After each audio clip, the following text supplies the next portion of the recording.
Hi అండి, అందరికీ నమస్కారం. Welcome back to my channel. Bigg Boss house నుంచి బయటికి వచ్చిన తర్వాత హౌస్ మేట్స్ కాపాడిన ప్రేక్షకులు కరుణించలేదు అంటూ అభయ్ చెప్పుకొస్తూ ఇప్పుడు అనుభవిస్తున్నా అని కొన్ని ఇంట్రెస్టింగ్ కామెంట్స్ చేశాడు. ఇప్పుడు సోషల్ మీడియా మొత్తం ఈ కామెంట్స్ వైరల్ గా మారాయి. బిగ్ బాస్ హౌస్ నుంచి బయటికి వచ్చిన తర్వాత అభయ్ ఏం మాట్లాడారో తెలియాలంటే వీడియో చూడాల్సిందే.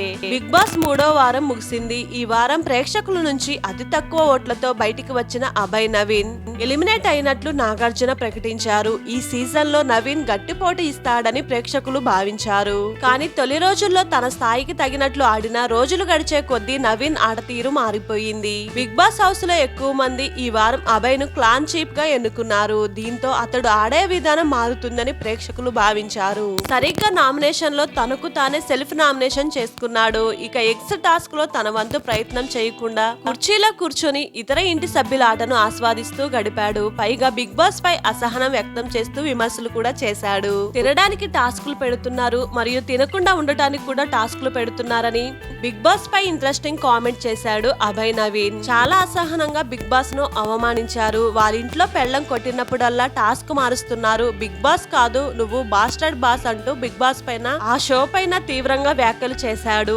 దీనిపై శనివారం నాగార్జున తీవ్ర స్థాయిలో మండిపడ్డారు. బిగ్ బాస్ మీద గౌరవం లేకపోతే ఉపేక్షించను, బలవంతంగా రెడ్ కార్డ్ ఇస్తున్నా, గెట్ అవుట్ ది హౌస్ తనని బిగ్ బాస్ హౌస్ నుంచి గెంటేసే ప్రయత్నం చేశాడు నాగార్జున. కానీ ఒక్కసారిగా క్షమించండి అని అభయ్ వేడుకున్నారు. హౌస్ మేట్స్ అందరూ కలిసి నాగార్జునను ఇంకా బిగ్ బాస్ ను రిక్వెస్ట్ చేయడంతో క్షమించి వదిలేశారు. అయితే ఆదివారం ఎలిమినేషన్ లో చివరిలో అభయ్ పృథ్వీలు మిగలగా అభయ్ కు తక్కువ ఓట్లు వచ్చిన నాగార్జున ప్రకటించడంతో షో నుంచి ఎలిమినేట్ అయ్యాడు. దీంతో హౌస్ మేట్స్ కాపాడిన ప్రేక్షకులకు మాత్రం కరుణించలేదని సామాజిక మాధ్యమాల వేదికగా కామెంట్లు వెల్లువెత్తాయి.